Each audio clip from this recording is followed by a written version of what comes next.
فأنا ناصح لإخواني بالصدع بالحق تبيض وجوههم. السكوت في مسألة الحزبية يضرها، فاصدع بما تؤمر وأعرض عن المشركين. سلامي على دماج ورجالها والشيخ يحيى ودار العلم يا سعد بانيها. بسم الله الرحمن الرحيم.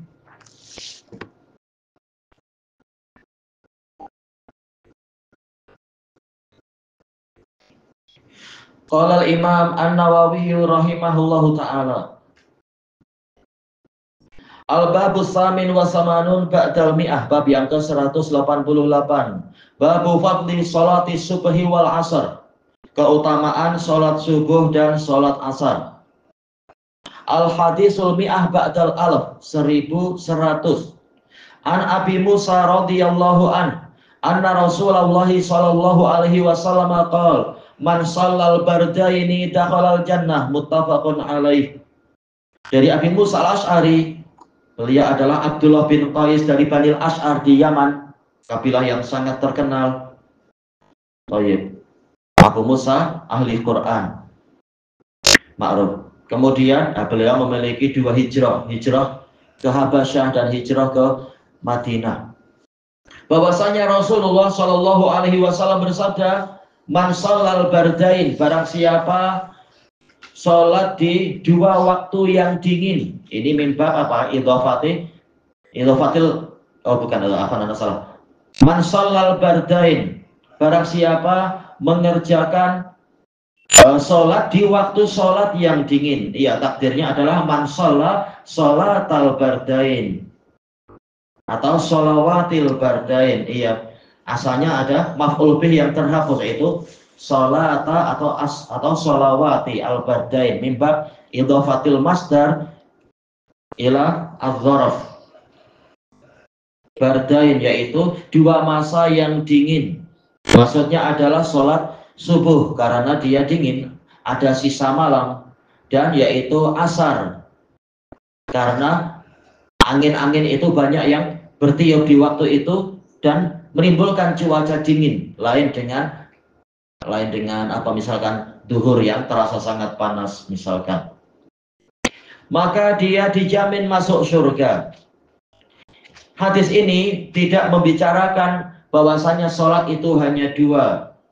Tidak seperti pendapat sebagian firqah yang parah kesalahannya sampai mengatakan bahwasanya sholat itu hanya dua. Yang lain mengatakan sholat hanya tiga.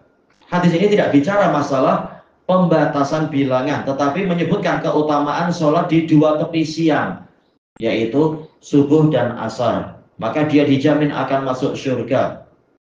Dan telah banyak dalil-dalil yang menyebutkan, yaitu keutamaan dan adanya perintah untuk senantiasa menyebut nama Allah bukratahu wa asila, yaitu pada waktu pagi dan petang. Dan tentunya zikir yang terbaik adalah sholat. Di dalamnya ada Al-Quran, di dalamnya ada tasbih, tahmid, takbir, tahlil, istighfar, sholawat, dan juga doa-doa dan seterusnya.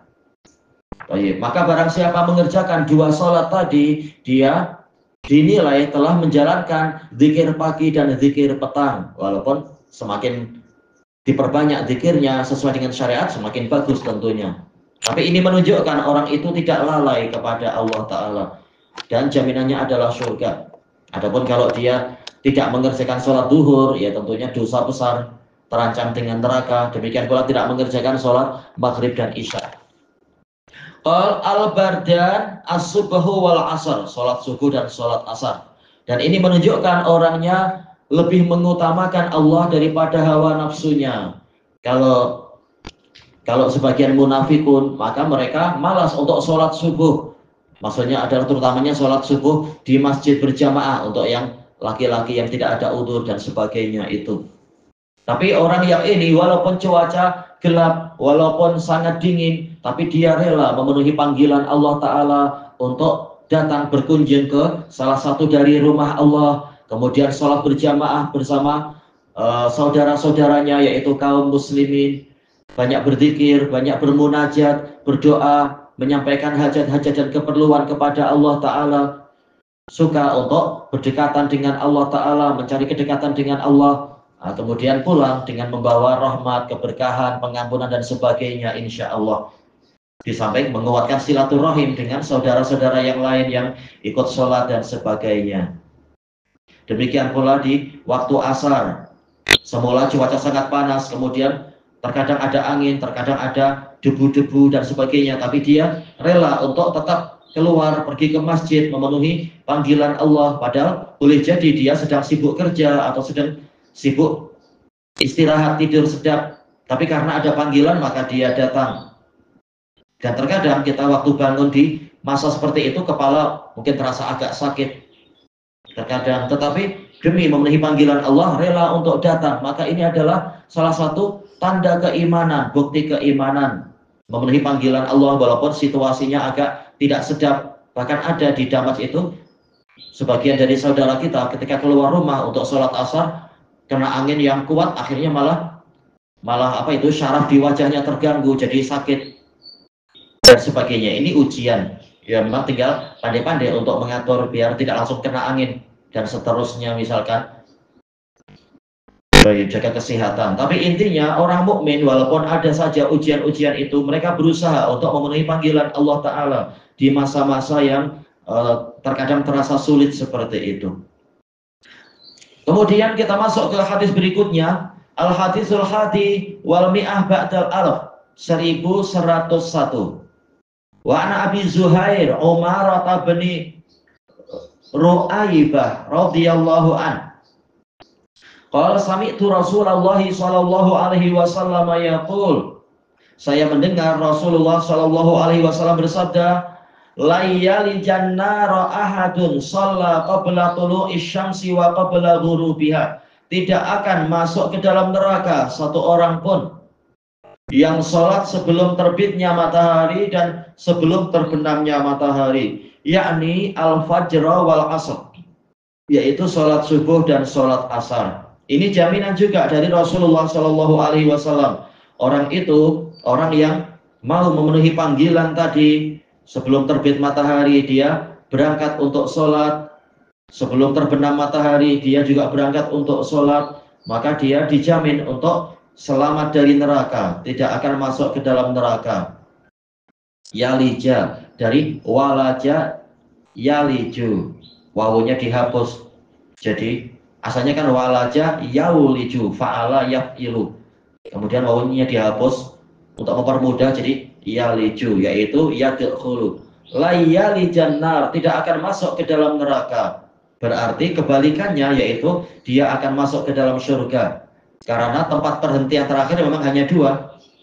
Fariqum fil jannati wa fariqum fis sa'ir. Sebagiannya masuk ke surga, sebagian masuk neraka. Kalau diselamatkan dari neraka, berarti akan dimasukkan ke dalam surga.